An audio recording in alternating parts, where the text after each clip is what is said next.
Hey, what's going on, guys? Welcome back. Droid Life Show, episode 120 today. It is Friday, September 16th. I'm your host, Kellen. With me, Tim. Tim, say hi. Hey guys, how's it going? Tim here. So, on this week's episode, we're going to recap some more Note 7 recall stuff. It's now official with the CPSC. We know when we're getting devices and things like that. So, while I know we spent a ton of time talking about it last episode, there's still more to talk about today, probably until we get new phones out and everyone has exchange and all that stuff. We have some new launcher news for Pixel phones. We have a Pixel launcher, which is really just the Nexus launcher, but now it might be called Pixel launcher. We want to talk a little bit about Android Wear, Motorola's new campaign against all the sevens that have been released this year. We might do some Q&A as well, because there's not a ton of hot topics out there right now. So we might do some Q&A, talk some apps, all that stuff. So again, thanks for joining us. Let's jump into this Note 7 stuff, though. So this week, well, I guess I should say the weekend happened. Well, I guess I could even go back to the show last week, right? We talked a lot about this, and we were like, yeah, the percentage of phones exploding, not that high. Some guy said his Jeep blows up, but do we know if we can believe that? And then over the weekend, some kid reportedly was setting a phone on his lap and it exploded. And everyone said it was a Note 7. Turns out it wasn't, but everyone ran with it that it was a Note 7. And there was just more reports over the weekend. So Monday we sort of said, like, folks, I know we talked about this and that the chances of your phone blowing up and doing damage to you or your property are probably pretty slim, but just go get rid of your phone already. Even though we don't know when you can exchange it for a new one. And then a couple days later, well, yesterday exactly, the Consumer Product Safety Commission, the CPSC, finally announced, along with Samsung, an official recall. They disclosed the number of incidents. They also told us when we can get new phones and all sorts of stuff. So it all kind of this week came back, and it's now officially official. I don't know what to call it before. So Samsung said it was a voluntary recall, and that's still what they're calling this, by the way. But because the CPSC wasn't involved, I guess no one really cared. But now that they are, everyone really does care. Well, it's really hard to say, right? Like what to officially call it. I mean, it is officially a recall, whether it be mandatory or voluntarily. I guess I don't know how you do a mandatory one. I guess they are Samsung ordered. drives around and picks them up from everyone's house. I don't know. Well, or you get thrown in jail if you don't turn it. I guess they're all voluntary, right? I think it's more so on the end of the company, not so the consumer, where if it's a mandatory recall, the company is required to bring in all the phones, or maybe do something more where they do a push notification, or they somehow automatically shut them down or something, instead of just, I've gotten a couple of emails saying, hey, your phone's been recalled. Yeah. Nothing that like would actually stop me from using my phone if I didn't want to. So yeah, it's probably more so on the company side, less consumer.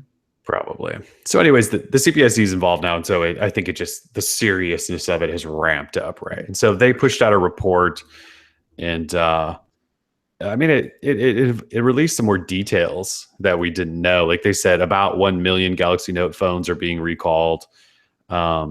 And they're talking from all carriers and retailers. So if you bought it from AT&T, Sprint, T-Mobile, Verizon, US Cellular, or even Best Buy, your phone could be affected.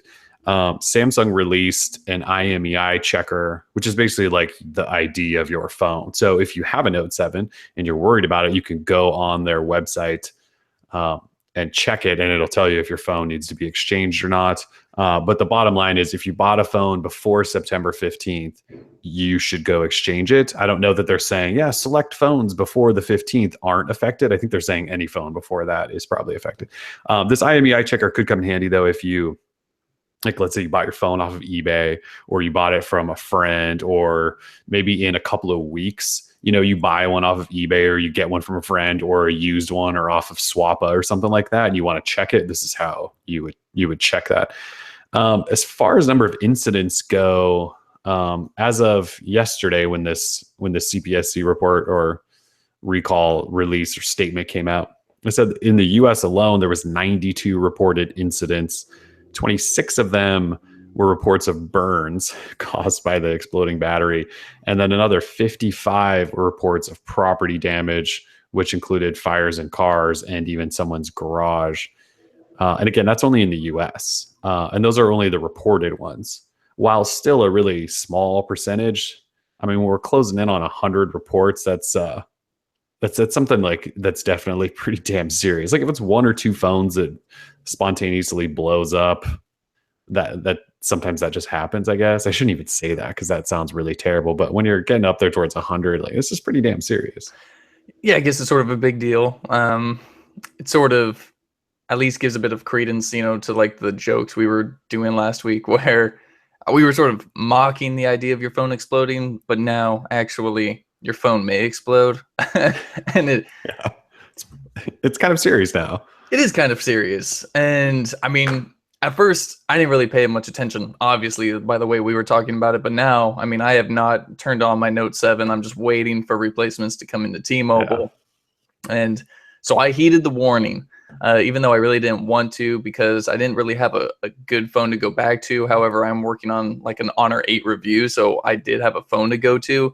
A lot of people, though, they don't have a phone to go to. Yeah, they're in a more difficult situation, right? Because they don't have 100 phones sitting in their office. So what I did is, and I feel real bad for like regular folks, right? Because I called T-Mobile yesterday. Once it was really like made official, I called T-Mobile. Dude, those people have no idea what they're talking about. Like they are just so out of the loop in terms of like what's going on, at least here in the US. I called. I was like, hey, I bought this phone from T-Mobile and I would like to exchange it. And they're like, you want to switch your phone? And I was like, yeah, due to a recall that's taking place here. You should know about. Yeah. I would just want to exchange it. And they're like, oh, okay, let me transfer you. And this was the number that, all the SPCSC gave out and that T-Mobile gave out. Like, here's the number you call if you want to exchange. Okay.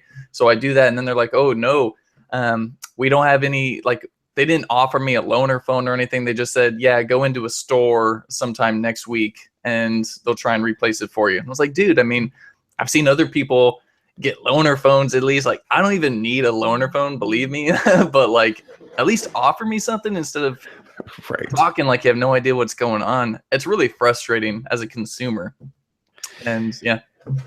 Yeah, I can't believe it's been at least 3 weeks we've been dealing with this. I can't believe that customer service reps for these companies wouldn't know what's going on. And T-Mobile's actually has one of the better plans. Someone just mentioned in the chat that Verizon isn't giving people the loaner phone option. I don't know if even AT&T is, but T-Mobile's definitely, like, if you go in there, they'll give you, it's like a Galaxy J5 or some crappy phone, but at least they're giving you a phone to help you get through the time where you don't have a Note 7. Yeah, that's kind of unacceptable. But I was going to say, according to T-Mobile's website, the actual page that's dedicated to this exchange program, they will give you any phone that is in their inventory. HTC really? 10, S7, S7 Edge. I don't think it applies to an iPhone 7. Sorry, even though there was no small print. So technically, you should be able to go in there and get an iPhone 7 if you want. But the point is, on the forward facing, like the social media facing side of T-Mobile and the customer service, very on top of it. But once you go sort of that behind the scenes, call them on the phone, maybe call a store, these people seem to not have any idea of what's going on. And that's what leads to my frustration, at least. Yeah.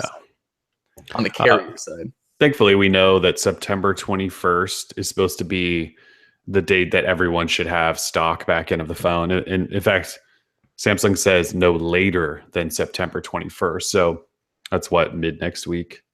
End of next week? Is that mid next week? Yeah. So next Wednesday.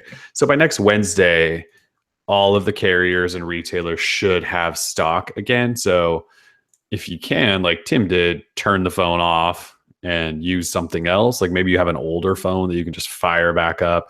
And then by next Wednesday, and you should call your close carriers, retailers, whatever. I mean, you could start today if you want. Start today, call tomorrow, Sunday. They could get stock in. Samsung just said by the 21st, everyone should have it, but they could have it before then. So we're like almost there. It's almost over. Yeah. Now, once you do get your new one, Samsung is apparently going to show you that it's a new, fresh, safe, non-exploding device by changing the battery indicator, which is the little battery symbol on your phone when you look up at the top right corner. They're going to change that to green, and when it's normally white. I don't know how that works. What happens when you apply a theme? I didn't think about this. When you apply a theme, it doesn't change any of those. Change. Yeah, that's right. It doesn't change the status bar. So in the status bar, you'll have a green little icon instead of white, and that's proof that you're using a new phone. So if you get one from a carrier and it's white, that probably means it's bad. I'm not a fan of this, like messing with the UI, really, like to sort of indicate that you're using a safe phone. F me, dude. Like, come on. Right. How about you just put on the box, or maybe like on the back side of the phone, like a little dot, like kind of where they put the IMEI and the FCC label and all that. Just something small. Like, don't put a dot on my UI, or please. a big sticker on the box that just says safe. Right. But yeah, changing the UI, I don't fully get that. Maybe the first time you boot it up, maybe it just says like, ding, ding, this is a new one that's safe. And then it goes away. I don't know why you need to constantly have a green. And they haven't said if that lasts for the first couple of weeks. If that, I would assume it lasts forever, right? Because if you do sell your phone or something, the buyer's going to want to know that they're using a phone that's not going to blow up. So, right. So ridiculous. At least a couple of people in the chat are already saying, yeah, this is kind of a stupid change. You're calling attention to, it's like our constant reminder that the Note 7 used to blow up. It was a failure. Yeah. I mean, it should be one of those things where warn the people that buy the phone up front, put a sticker in there, put a notice in the box, something that says like, this is a fresh one, this is a new one, and then move on from it. I don't know why we need a constant reminder that your phone that you used to have probably could have blown up. Yeah, so are we talking? So do we know exactly what it will look like? Like the battery itself will be green, or there's just a green dot by the white battery icon? I would imagine the whole battery little indicator is green. Yeah. So while the rest of everything is white, the battery will be green. Man, that's ugly. Yeah. The quote from ZDNet, who wrote the initial story about it, said, the battery indicator at the top right corner of the home screen will now be green instead of white. So I just assume that means the whole little icon. I don't think they're doing multicolored icons. I think it's just green. That sucks. Yeah. See, constant reminder that your old phone was a bomb. Yeah. Probably not the best move there. Yeah, it could have done better, but that's okay. I would think so too. At this point, though, they're probably also trying to go overboard with how they're doing this, right? Because they obviously have to repair some of the reputation. I would imagine. And speaking of that, we ran a poll. Yes, DL poll is always good. So we ran a poll 3 days ago. It says, how do you think Samsung has handled? And we gave you options of very well, well enough, not very well, and terribly. And 38% said well enough, 25% said very well, 20% said not very well, and 16% said terribly. So, I mean, we're pretty divided into 4 categories. Obviously, the bulk said well enough. At almost 40%, but well, I think more importantly that over 50%, more than 1 out of 2 people say that they're doing a good job with the recall, which is important, right? Especially for a company as large as Samsung. They've got a lot of customers, and they've also got a lot of haters. But it's good that been in numerous headlines of people blowing this out to be the worst thing to ever happen to a company in the history of the world. Agreed. So you're right. For people to say that they're doing a good job, whether it be really good or somewhat good, that's a good thing. So you got to give props where props are due sometimes. Yeah. And that is actually, it's over 60% people saying good job, Samsung. So I don't think they've done, I wouldn't say they've handled it poorly. I don't know how you can handle it amazingly. I mean, it's just a situation that sucks. And when you're recalling 1 million phones, that's, obviously tough to do. But I think just 1 million in the US, because the CPSC that laid out, that was just for the US. We don't know what's going on in all these other countries. So I think they've done a fine job. They got out in front of it immediately, right? And immediately started issuing the voluntary recall. I think they took some flack from some people who said they should have involved the CPSC initially and all of this stuff. I think Samsung didn't want to wait around. I mean, government agencies aren't exactly the quickest to do anything. I think it was fine that they said, okay, we think there could be a problem. We're going to try to fix it right now. And then they started working with the CPSC and whatever. So that criticism I think is complete garbage, but I think they got out in front of it, did it, and they obviously it takes time to figure out exactly the problem to make new. I mean, they recalled, I think globally it's like 2.5 million phones or something, isn't it? They have to remake 2.5 million phones just to replace the ones they've already sent out. Not to mention they still have to make more to continue to sell them. So I think they did a fine job. I don't think they've been super secretive or anything. They admitted right away it was the battery. They didn't say like, yours is probably fine. I mean, they did drop a low percentage, but that's some of the politics, right? Where they want to make sure you're not too worried about their company. But for the most part, they just said like, yeah, we think it's a small percentage, but you should still turn your phone in. So I think they did a fine job. That's pretty much for Note 7 stuff. It's weird that we don't. Well, you have one in house, but you're obviously not using it. Nope. Samsung's PR came by my house like 2 days ago and picked up the review unit I had. What did they do it with a bomb squad or something? Well, it was so funny because they asked. Prongs.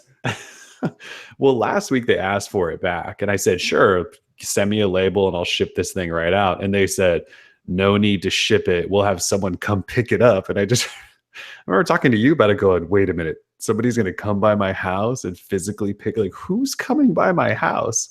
And it was one of their local PR people. But when she grabbed it, she goes, and like I handed it to her, and she goes, "And you turned it off, right?" And I was like, "Well, yes, factory reset it, and I turned it off. Here, take it." But it was, you could tell like they probably didn't want it shipped because they didn't want me to maybe forget to turn it off and then it blows up in transit or something. I kind of get it, but just thought it was funny. It is kind of funny. It's odd. I mean, that's the first time that's ever happened for something, and we've been doing this for a few years. So it's the first time a PR person has ever stopped by my house.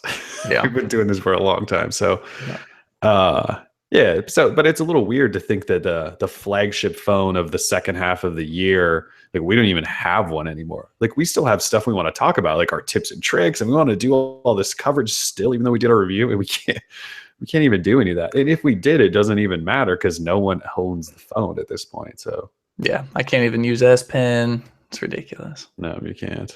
Now I feel weird that I dropped the thing in water all these times and then, charged it after, and not immediately afterwards, but of course, like I'm surprised that thing didn't blow up. And I took like a trip to Montana with it, dropped it in some lakes to show off to people. Lucky I'm still here. All right, so let's go Pixel Launcher. So earlier in the week, well, I should say over a month ago, I think now, the Nexus launcher was released or leaked or whatever you want to call it. And Nexus launcher was expected to be the new launcher to launch on the then Nexus phones, now Pixel phones. It's very much like the Google Now launcher, slightly refined, maybe more simple, swipe up, drawer, some other things. And it was okay. We played with it a little bit. I think everyone downloaded and all that stuff. And then this week, I call him Lab 2 Fur, but I don't know. Lab 2 Fur? It's got to be fair. Lab 2 Fur. I mean, right? Lab 2 Fur. So, anyways, this guy, let's call him Lab 2 Fur. Yeah. On HTC or on Twitter, he's been a HTC leaker for years. He always tends to put out HTC information before a lot of people. And so he said, "Look, here it is. Here's the launcher from the new Pixel phones." And that also then ties them, Pixel phones, to HTC in case anyone still didn't believe that HTC was making these things. Anyway, he posted some new screenshots that said, "Look, Nexus launcher is becoming Pixel launcher." And we all went, "Oh, cool. So that means these probably really are going to be Pixel phones if the launcher is now called Pixel launcher." And then he pushed out the file and was like, "Here, everyone have it," which is kind of crazy. I didn't expect that to happen. And so he pushed it out, and the Pixel launcher is out and about. You can download it, and it's really just, is it even different than the Nexus launcher? It's a slightly newer build, I think, but I don't know that it's actually different. Yeah, I mean, from what I can tell, there's nothing new about it. It does seem pretty smooth. Like maybe it's like a newer build. Yeah. But other than that, no new features or anything. Well, besides the awesome wallpaper picker.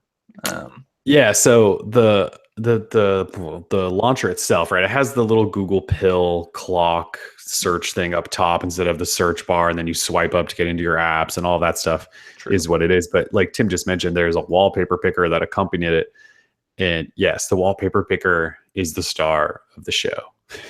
By a mile. Yeah, it's a cloud-based wallpaper picker that will be built in, and it pulls from 500px for a lot of its photos, and then there's a lot of the aerial sort of satellite imagery that Google's been using in some. You can set it to automatically change each day. With the satellite imagery, you can actually tap an explore button when you're looking at it. It'll open Google Maps and take you to that page, which is pretty awesome of where they got that picture from. So it's very cool, and they will I'm sure continue to just update that since it's cloud based. They can probably refresh it all the time, which is pretty sweet. So it's not like a huge new thing, but it is now called Pixel Launcher, and it does replace the Nexus launcher if you had that installed. So I think we're definitely moving again towards this whole Pixel phone thing. That's pretty much it. I mean, you can install it on any phone. I have it on an S7 and on the 5X, and it works great on both of them. Yeah, I've got it running on the Honor 8, and it runs flawlessly. Oh God, you would have to put it on that phone. Yeah. Yeah, the phone software is terrible. So bad. Yeah. Yeah. So anyway, that's Pixel Launcher. Let's talk quickly about Android Wear. So Android Wear, I think we kind of mentioned this, I think, in the last episode, maybe even an episode just prior to that, where we talked about how there hasn't been any new watches from Motorola or Huawei. And I think we're both kind of been waiting for one of those two to do something. Now, the guys at Hello Moto HK that are big Moto leakers, they've kind of insisted for a good couple of months now that there's no third gen Moto 360 coming this year. And we think that was essentially confirmed by CNET. So CNET dropped a report this week that said, don't expect any new Android Wear watches at all this year from Motorola and Huawei and LG.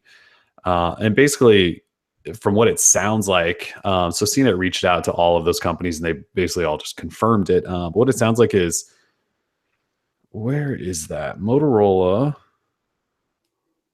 basically said that there are too many trade-offs. They want to build a cellular connected phone, which I think people think is the future.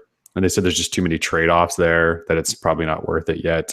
Huawei sounded similar in saying that they're waiting for components to shrink and processors to gain efficiency. So similar deal, right? If you add connectivity, if your battery and your processors and all that stuff aren't good enough, what's the point? And then LG, I mean, they made the Watch Urbane second edition LTE, which I think actually first came out a year ago, and then they recalled it because they had some display issue, and then they re-released it mid-year, and no one bought it because it was really expensive and huge, and it was an LTE equipped thing and needed a data plan and all that stuff. So they kind of said, we're just trying to see what sticks before we build something else. And so these three companies, which are probably the three I think that we look to for Android Wear devices for the most part, none of them are coming out with it. And the holiday season's coming up. Mm-hmm. And holiday season coming up, like, while these aren't cheap, these are also sort of good presents, right? Like if you want to buy someone a pretty decent present, $250, $300, you get them a smartwatch. It just seems kind of like one of those things you might buy, and not this year. You got to go Apple Watch or ZenWatch 3. ZenWatch 3 is coming out, and it actually looks pretty nice. ZenWatch 3 looks really cool. Yeah, like way better than any ZenWatch of previous. Yeah. So if you want an Android Wear watch, you either have to go ZenWatch 3, which is from an actual Android OEM, or then you have the fashion brands, which are stepping up, like Fossil, Michael Kors. They all have watches out now. I think Nixon, I think theirs is also coming out now. Yep. It is like $400, and it's a behemoth. It's like 39 or 38 millimeters, and it's about this thick. It's a big boy.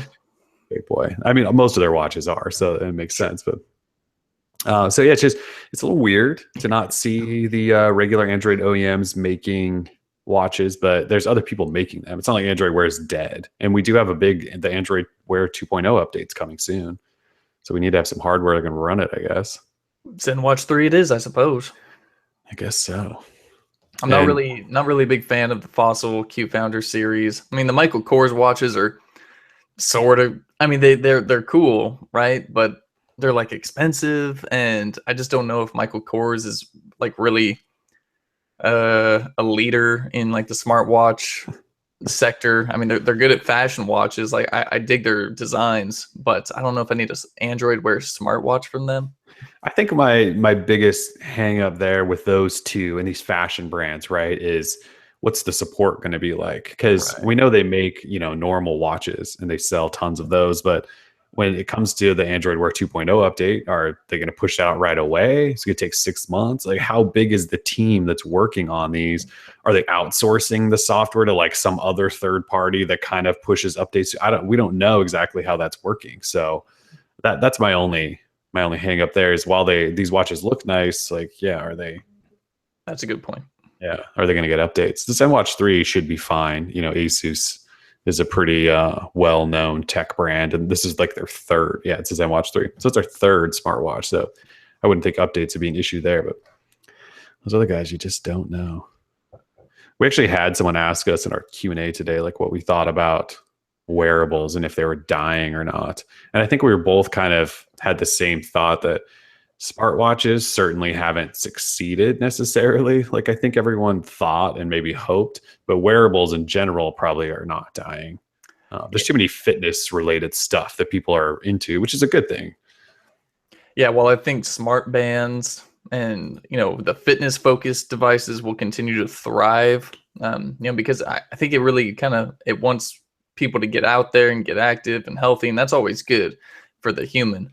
But I don't know if people really need that extra step of connectivity, like to online world, like having the smartwatch and then having something else to charge. So Android Wear, I know like Apple Watch will probably always just be a thing now because it's Apple, and I don't know if people really think twice before they buy an Apple product.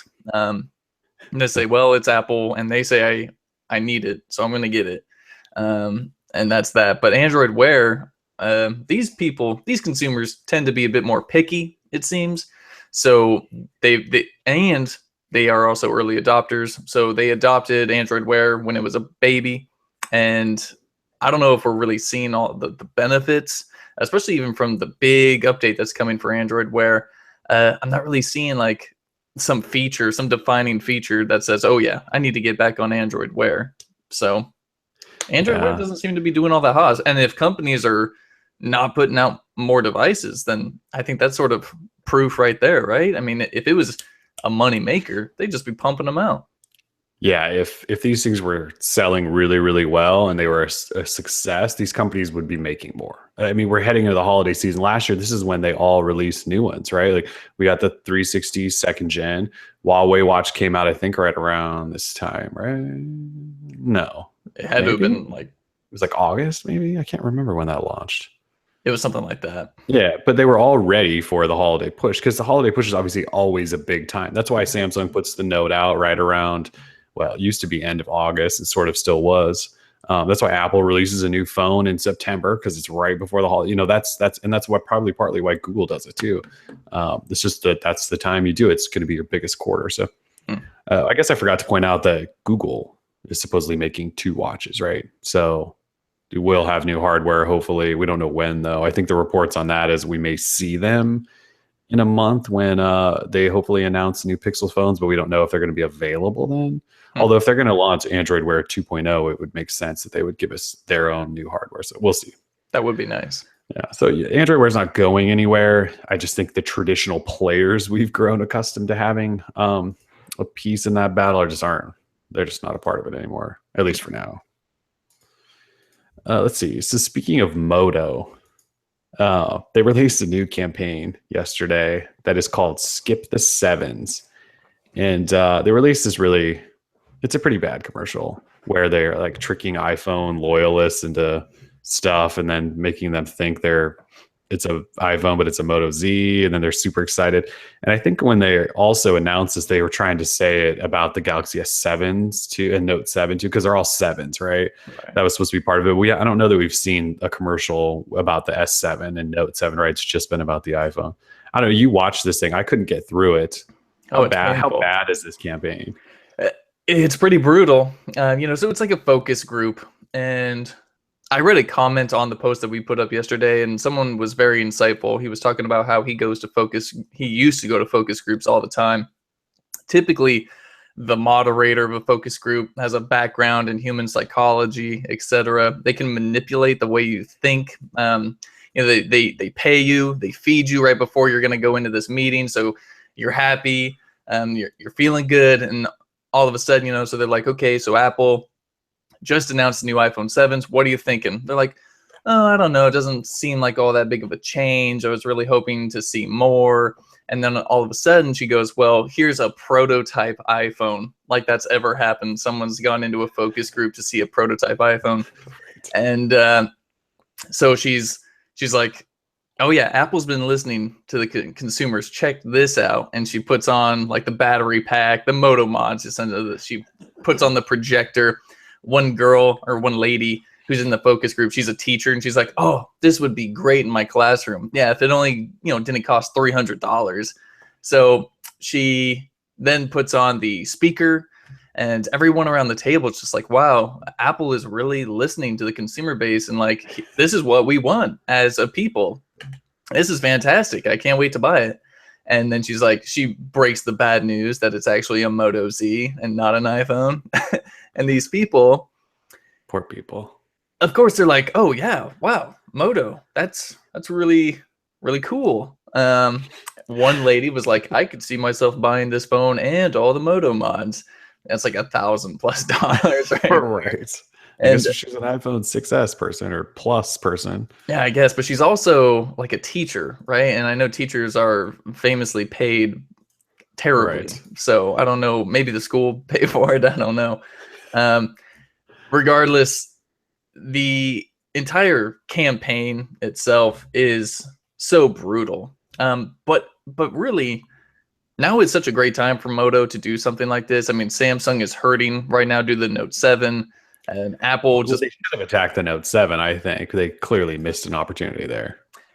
Yeah, but like Moto is still not in a place where they can sort of, I guess, directly go after. Like they can do subtle things, subtle punches and all that, because Samsung would just crush Motorola with marketing if they really needed to or felt the need to. But Apple is just so, it's like an untouchable to Motorola to where it's like, it's okay. I mean, because what if we're going to do this hit piece, this hit campaign, Apple's not going to care, right? Because we're Moto. Like, we're not like a threat right now. So it's okay. But, they proved a point in that some Apple loyalists, think that Apple is still, say, innovating. Not that they aren't. I'm sure they're innovating in some ways.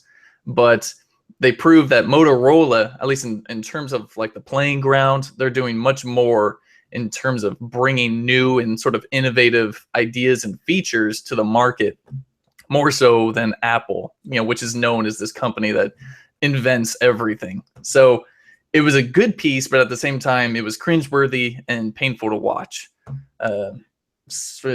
Moto. And my problem is that we use the Moto Z, right? We reviewed it. I reviewed the Moto Z Force. The phones are just not all that good. Right. And the Moto mods, while they work very well, they don't. They're not compelling, no. Yeah, they don't compel me enough to say, oh man, you need to buy a Moto Z with these overpriced Moto mods like ASAP. They are legit. It's kind of hard to sum up into words. I sort of feel like Moto needs they need a fresh marketing approach to just the brand in general. How many of these sort of blind focus group things? This isn't the first. Remember they did a whole series of these with Ashton Kutcher. Remember it was like you were behind a wall and they were smashing phones. They did that.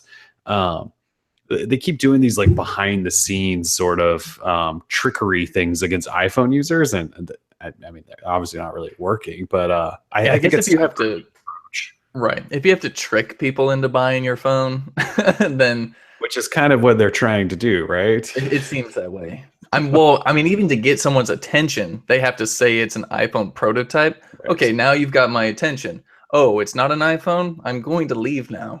Like, I'm not interested. oh, this was all one big scam to get me to buy your phone. Yeah, I'll just buy that right now. Thanks for Yeah, tricking me and wasting my time. I've never been a big fan of the trickery focus group stuff. When Jimmy Kimmel does it on the street, it's that's funny. hysterical. Yeah, that's funny. This is whatever. You're still pushing a product and it just comes off a little greasy. Yeah, a little bit. Yeah. With that in mind, this phone, here's some Moto praise coming. This is the Moto Z Play. And I think it just came out at the beginning of this week, maybe. I don't know. I can't really keep. Moto has so many phones. There was a time earlier this year where we were saying, "Where's all of Moto's phones?" And they're shrinking the line down. And there's like 4 Moto G4s and 3 Moto Zs, I think. Anyway, this is the Moto Z Play. It just came out. I think it's like $400. And because we're in between, well, number one, a lot of times we don't review these sort of mid-range phones because there's only 2 of us. We can only review so many phones. We try to stick to the flagship stuff. But anyways, I'm bored right now. The Note 7's gone. We've got all these mid-range phones laying around that we should maybe take a look at. And so I fired this thing up yesterday. And it's like 1080p display. I think Snapdragon 625 maybe. It's got, a decent camera, and it's the sort of stock software, and it's the same exact size as, the Moto Z and stuff like that. But the battery life on this thing is nuts. So, I live in the black hole of signal death, especially on Verizon, where I constantly have like 2 to 3 bars, and most Verizon phones last me about 8.5 hours. This phone I set up yesterday, I believe at like 10:30, maybe 10 in the morning. It's still running right now. Has 25% left at 11:40. So we're like 25, 26 hours in here. I have 6 hours and 45 minutes of screen on time. It's not dead. I still have a quarter battery left. That is insane. I've never had a phone in my life last this long. Like, look, I know you can't really see that, but I can see the graph. I mean, you can see the graph. And its screen on time is 27%. And that's not going to show up either, but it does say 6 hours and 45 minutes. That's insane. Why can't every phone do like the OnePlus 3? It must be the processor, right? Snapdragon 820 is just a battery killer. But like this 625 with this, I can't remember what the battery says, like 3650 or something like that, and a 1080p display, an AMOLED display. Yeah, it helps when you're not pushing Quad HD, just Quad HD. But like that's what I'm saying. The OnePlus 3 is only a 1080p display, but it's that Snapdragon 820 and all that stupid 6 gig of RAM they put in for no reason. And that thing, lasts a day. It's a normal phone. This thing is almost similarly spec'd. It's a little tank. Except I'm seriously at 26 hours. I'm just going to keep going. And I have 25% left. So I don't really know that I could do math. What's that, like 8 hours, a little over 8 hours per 25%. So I could essentially go until I go to bed tonight, or not till I go to bed, till like 8 o'clock tonight, 7 o'clock tonight. Well, you could also turbocharge for 15 minutes and have another day's worth of battery. So This is true. I mean, that's a good example of a good phone, I guess it sounds like. Well, the problem is it's still that Moto Z size. Remember, like I didn't like the Moto Z because I thought it was too wide. And this phone, I mean, look at it. Like the chin is just huge. Fingerprint reader is good on it, but the chin's huge. It's just it's a design I don't necessarily love in hand. It does have a headphone jack, by the way. That's cool. I mean, I think part of me is giddy over this phone because it just keeps going. It just keeps going and going and going. And I've never seen anything quite like it. And this is how bad the Verizon signal is in my house. Someone mentioned real quick in the chat, which one is that again? K, that is the Moto Z Play. Yeah, Moto Z Play. It's the cheaper one. It's the one that's $400. Okay, so my signal strength at my house on Verizon is minus 109 dBm. That's like the worst you could have. That's basically 1 to 2 bars, which I have 2 bars right now. You should be around 90, minus 90. I'm at minus 109, which is absolutely terrible. So if I wasn't, let's assume I was in a good connection area, this thing might last for 3 days. I'm totally convinced at this point.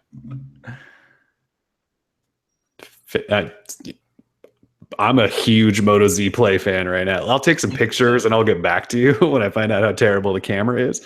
Yeah. But at this point, is that a Verizon exclusive? Scott is asking in the chat. It is a Verizon exclusive. There is an unlocked one coming soon. Like they're doing the Moto Z and the Moto Z Play will be unlocked, but I think this thing is, I think unlocked it's like $500, but you can go buy it from Verizon for 408 or something. So they're jacking the price up basically to get no one to go buy it, which is so stupid.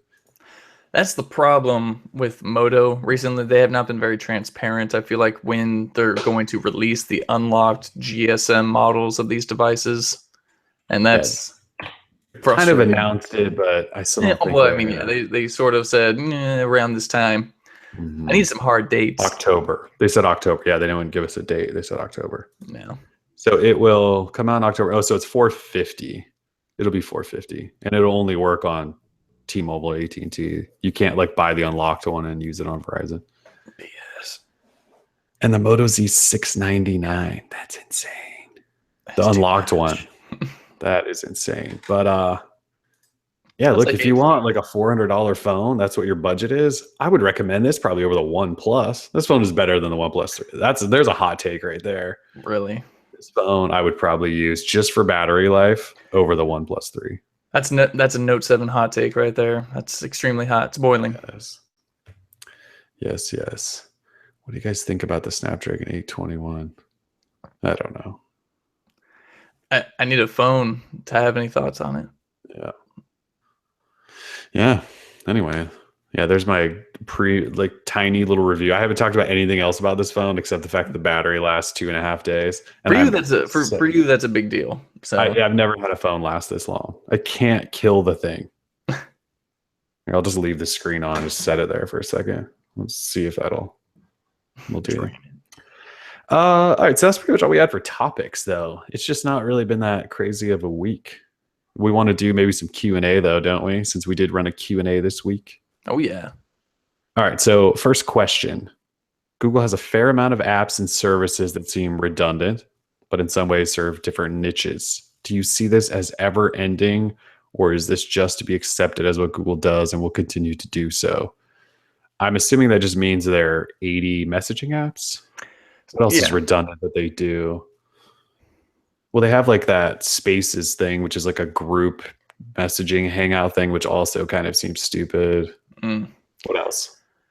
I mean, the difference between Google Hangouts and this YouTube Live and how that's sort of the same thing. Wasn't there like a messaging thing built into YouTube, or did that die? Did that ever actually show up for everyone? Oh God, I see. I can't even keep track. The way I can call on Google Hangouts, but I could also call on Google Voice, and maybe Google Voice should just not exist anymore, and it should be sort of brought into another service that's better, one that doesn't look like it was made for Froyo. Speaking just on the app. Yeah. Okay, so do you ever see this ending, or should we just accept it? I mean, I think when you look at Google, this is just what they do, right? They just throw things out there and see if one sticks. And even if it does stick, they still are like, let's maybe go this way. And here's another thing. And now let's trim that down until it's dead. This is just kind of how Google's always operated. They run public betas for the most part on a lot of their stuff. And every once in a while, you can tell that they've thrown a lot of resources behind something. Initially, like Google Plus and Hangouts, when they were first introduced, like they were the thing that Google cared about. Now, not obviously so much. Yeah, I mean their baby tends to change all the time, right? I mean, yeah, Hangouts was like a big deal for them. Now they're sort of moving away from the stepchild that is Hangouts, now thinking about Allo and Duo. We have two apps. Well, one's already launched, another one's coming soon in Allo. That should be one app, in my opinion. Like, I mean, I really think Duo should just be a part of Allo, or Duo should have just been built into Hangouts. It is a little confusing. By now, I'm just so used to it that anytime Google announces a new product, I'm just assuming it's going to replace an existing product that they already have that they just don't support anymore. Maybe a lot of times engineers will build one of these products, but then they leave and no one else really wants to pick up the gauntlet and keep the platform alive, like Google Plus, for example. The poster child for Google Plus, Vic Gundutra, he was sort of the pimp of Google Plus. Once he's gone, Google Plus sort of just steadily went downhill. Features were removed or at least taken out and built sort of like Google Photos that was just made a separate thing altogether. So Interestingly enough, Google, like Kellen said, they'll throw everything out there all at once, see what sticks. And some things don't stick, like Google Wave. That thing was killed off before it really ever took off. They do this all the time. I tried to use Wave once I because it signed looked up like for Wave, but like a really cool concept, and then I remember opening it and going, the hell "What is do I this? do now?" Yeah, you needed to know lots of people with Wave, and that just no one. It's sort of like that Google Spaces thing. Like they Mhm. announced it. Oh, looks cool. No idea what it is, what it does. There's already 100 other products out there that do something similar or that do it better. So I'll just keep using those. Yeah, I think that thing will die too. So I mean, Google Reader, that was awesome. And that then was they one of those just things they killed that they should never have killed. exactly. What a stupid decision that was. R.I.P. Nathan. So long story short, yes, just accept it. This is what Google does. A lot of us can't ever tell what Google's up to. It's just like how we've had Nexus, and then a couple months ago, Sundar Pichai saying Nexus. We're investing, and then now we're expecting Pixel phones. Like Google just does these things, and I don't think anyone really knows what they're doing. Let's see. Does Android have a malware problem, or is it mainly media hype? I would say, do you want to tackle that first? I'd say it's almost a little bit of both, right? Yeah. I think everything, at least, I guess it depends, right? This for sure is certainly played up by media that might possibly be looking to get website clicks. I don't know if you've noticed, but we, at least at DL, we don't really report too much. We definitely report on the big ones, like the quad router and the stage frights. So if it's big and it affects a lot of people or potentially affects a lot of people, we'll definitely talk about it, write about it, but we're not going to BS you and say you need to download McAfee or Norton antivirus and to like pimp affiliate links. You just need to be smart in the usage of your phone, right? Don't go to scummy websites. Don't download scummy third-party applications. If you're really concerned about malware, uncheck unknown sources in the settings menu. Just install everything from Google Play. Just be safe. If Chrome says, oh, be careful, like phishing is ahead on this website, don't proceed to the website and continue to download a random zip file because you want the new Kim Kardashian CD or whoever. You just got to be smart with stuff. So at the same time, yes, there are problems. They do exist. But Google seems to be so on top of things these days with the monthly security updates that, I don't know, as long as you're being smart with your phone, I don't think you have anything really to worry about. Yeah. So is there a malware problem, or is it mainly media hype? I think, number one, I don't think there's a malware problem. Is there some malware on Android? Yes. Is most of the drama surrounding it all media hype?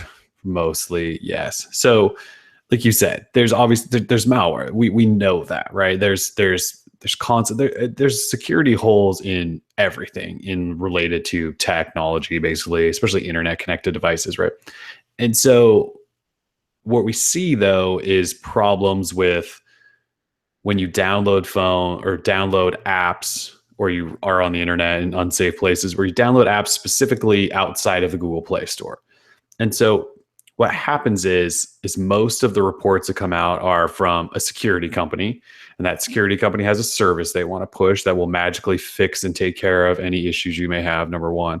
And so those security companies then create reports that say this malware is the worst thing and it affects 600 million Android phones, and it makes this really great headline. But those reports almost always include this tiny little footnote that says, if you download stuff outside of Google Play, like they almost all have to say that, basically, right? And you can find it in almost, and then that usually is followed up with solutions. And number one solution is always, you should check out our app suite. It's of security. It is awesome. And so most of those things, you just shouldn't ever believe it unless Google starts addressing them. Or Qualcomm or some of these other, like the actual companies involved, start addressing this stuff. You probably shouldn't worry about it as long as you're not downloading third-party apps and pirating crap and all that stuff. You're getting your stuff from Google Play, you're fine. Google Play has all sorts of stuff built in, including your phone. Your phone verifies apps constantly. When you download apps from Google Play, they're constantly checking all of the apps there at all times to make sure they're fine. And then after you install stuff, they're still checking to make sure things are fine. So Google has in place all these checks to try to eliminate. And each year Google releases a report that talks about malware, and it always shows the very, very, very limited. We're talking less than Note 7's blowing up, I think, the number of devices that have been affected through Google Play. So is there a malware problem? I wouldn't call it a problem, no. But there is certainly malware, and it can infect your phone if you're being stupid on your phone, right? And is it mainly media hype? Yeah, I would say so. Yeah, we've got a hype beast problem, not Yes, necessarily a malware problem, but yeah, it does exist. So be careful, people. Yep. All right. Next question. What's your current carrier MVNO phone plan prepaid? I have connectivity with everyone because I constantly test different phones. I have a Verizon line, AT&T line, and a T-Mobile line. My Verizon line is hanging on to unlimited data just out of, I don't even know. I just feel like I have to. I feel like it's my duty. Yeah. Courage. And it's probably a lot of courage. I feel like it's my duty to hold on to that thing as long as I can, even though I hardly use a Verizon line these days. And I hardly use them because I typically use GSM unlocked phones. And so I'm always in between AT&T and T-Mobile, but I'm still hanging on to that Verizon line just because. So I have that. My AT&T line is GoPhone. I'll maybe let you talk about GoPhone because I think that's what you're using too. But so my AT&T line is GoPhone. It's not like a normal AT&T line. And then my T-Mobile line is the T-Mobile Smart Soft. What the hell is their stuff called? I don't know. One of their normal plans that's it's the unlimited one, so that I can, when I'm traveling, I have tethering available.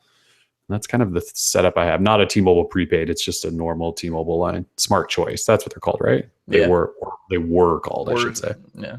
Or you're talking about T-Mobile? Yeah, because isn't Simple it just Choice. Now the Simple Choice? That's it, not Smart Choice. Anyways, so I've got all three of those. I definitely do not have Sprint, and will hopefully never have a Sprint account. I'm sorry if you're a Sprint listener, but their network is so terrible that you can't feel sorry. I mean, they bring it upon themselves, right? There's other carriers out there that offer competitive pricing, and they probably will give you better speeds. If you're on Sprint right now and you haven't tried someone else just because you're a Sprint loyalist, stop, man.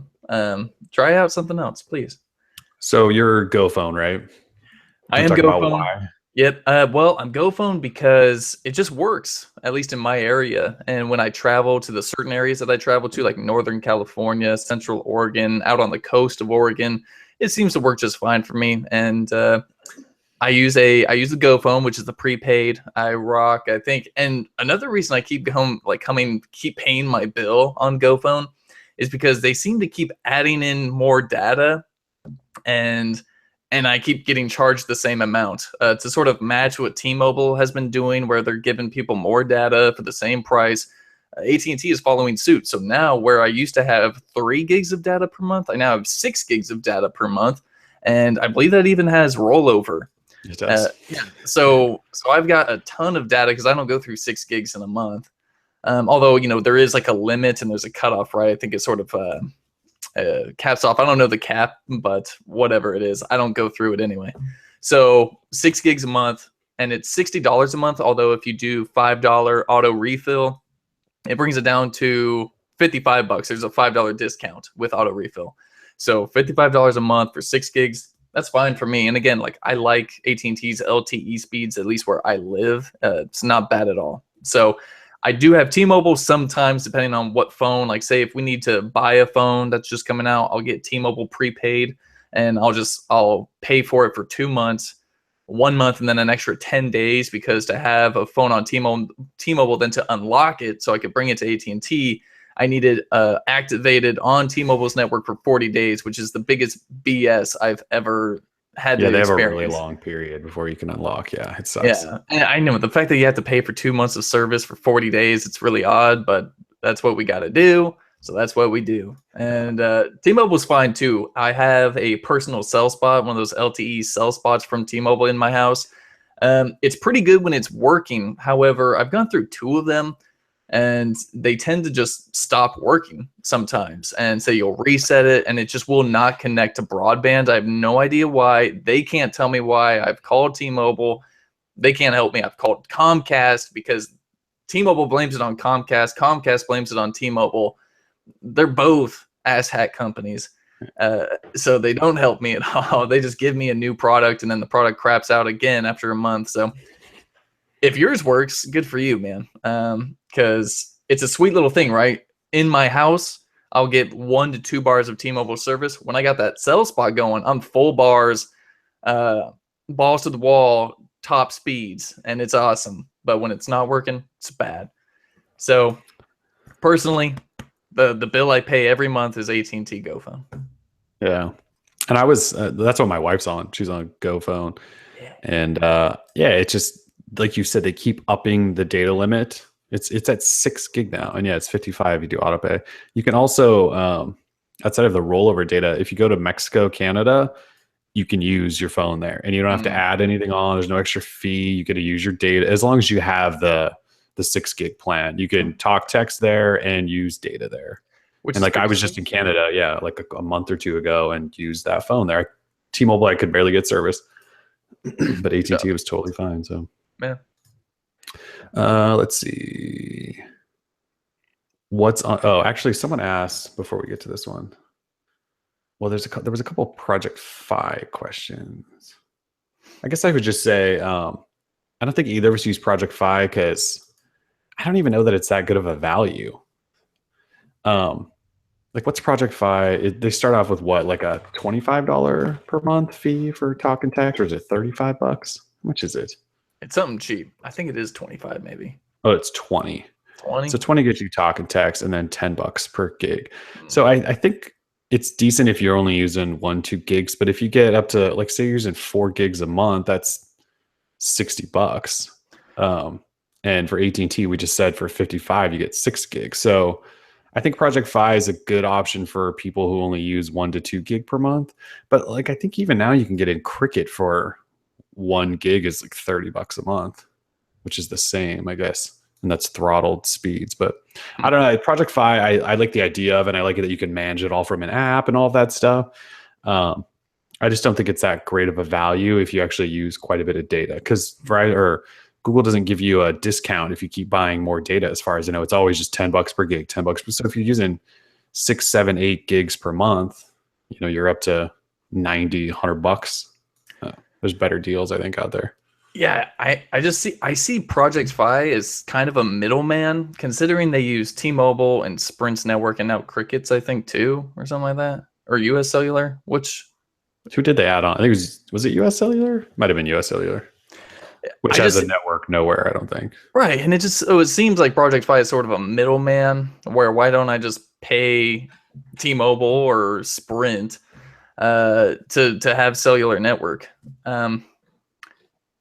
For me, like I enjoyed the time I spent with Project Fi, but it's just more of a hassle, I feel like, and plus, I mean, sure, you're sort of paying for that access to T-Mobile, Sprint, US Cellular, but then I know I'm not even going to be using one of those networks in Sprint. Never during my time, my month on Project Fi was I found on a Sprint tower, like I was checking my network readers and all this stuff, and I wasn't using Sprint.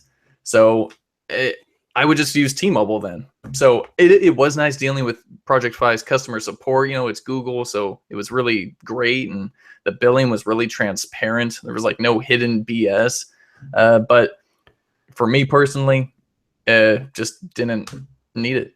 Well, and the other big thing there is the phones. You don't get to use your phone of choice. That's either true. Use 5X, 6, or 6P, and that is it. So sort of a pain there because I switch phones a lot. So yeah, I mean, I've been using an S7 most of the year. That doesn't work on it. Even this Moto Z Play that I just bragged about won't work on it. I'm just looking at the phones in front of me. I mean, I have obviously Nexus phones laying here, but that's a lot of the problem too, right? It's not really universal in terms of what we do and test, while Go Phone and T-Mobile basically are. So yeah. Somebody did ask earlier if they think the Pixel phones will work on Fi. I'd say it's probably guaranteed they will work. I don't know why they wouldn't. I mean, all the last 3 Nexus phones have, and that's kind of what Google pushes. And they'll probably give financing deals and stuff through Fi if you want to buy it that way and things like that. So yeah, if you want one of the new Pixel phones and you want to test out Fi, that's probably a good way to go. Yeah, agreed. Let's see. This last question is, what's on your playlist right now? I, I don't know. I'm listening to anything new right now. I What? haven't even really been listening to much music lately, and I don't really know why. Hmm. Um, That's like I have, disheartening. I know it, and usually I'm constantly listening to something new. I was listening to like some old stuff. Let me find my thumbs up. I don't know. You can talk about if you're actually listening to music There's while a I band. search. There's a band I really like called Ghost, and they just put out a new EP today called Pope Star that I'm really digging. It's just an EP, right? So not a full length record or anything. There's 4 covers and 1 original song, but it's a really good EP if you like Ghost or like heavy rock slash metal. It's definitely good. I also got back into The Weeknd. I sort of skipped his album that was like huge, but now I'm like re-listening to it. I'm like, okay, The Weeknd is pretty darn good. So Yeah, that album, his most recent one, Beauty Behind the Madness or whatever. Yeah, it's yeah, awesome. it's a It's pretty really good good. one. Did he win like a Grammy for that or anything? I know he was nominated. I don't know if he won. He deserves a Grammy for that. And I'm not big into pop music. And in fact, I almost despise pop music. I think it's generic and BS, but the songs are actually pretty good. And he's got a really good voice, I think. And I can appreciate music when it's music and not just like oomph, oomph, oomph, oomph.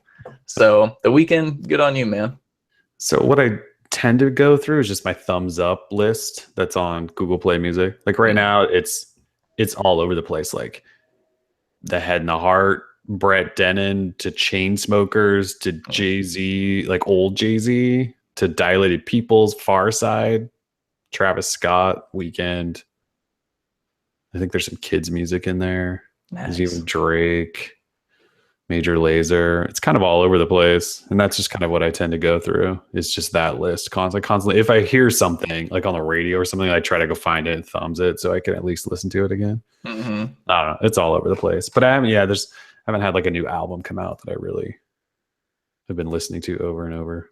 Britney Spears has a new album out that I need to listen to. Like, I'm a huge Britney fan for some odd Right. reason. Like, I mean, just because when I was a kid, she was like the biggest thing of all time. She was bigger than Beyonce, and if you could believe it. But Can't I, believe you just said that. I know bigger than Bey. So she's got a new album out that I need to listen to, and I love Britney. I think she's funny, right? And I think she has overcome a lot of the drama that's been in her life. She's had a rough She life. overcame a shaved head. Not I many women know. could come back from that. Yeah, I mean, she's had her men troubles and the media hating on her, but now she's sort of back in control of her own destiny, and Disney's not controlling her, and I think that's huge. Brit. I heard somebody say it's completely romantic, or not romantic, robotic, and it just sounds like the most distant album ever, where she just basically ran into a studio and did her like robot singing voice and like pieced out. And they're like, let's push this. Whatever. It's Britney. Devin Townsend also has ex strapping young lad. He has a new album called Transcendence, which if you like music and composition and epicness, dude, Devin Townsend Project Transcendence, holy hell, that album is clutch. Gojira has a new album, Magma, dude. If you like heavy music, there's a lot of good stuff going on. I can't speak much for hip hop. I wish the Fugees would make a new album, but if you like heavy music, there's a lot of good stuff going on. Metallica's coming out with a new album soon. Like, what is this? 1995?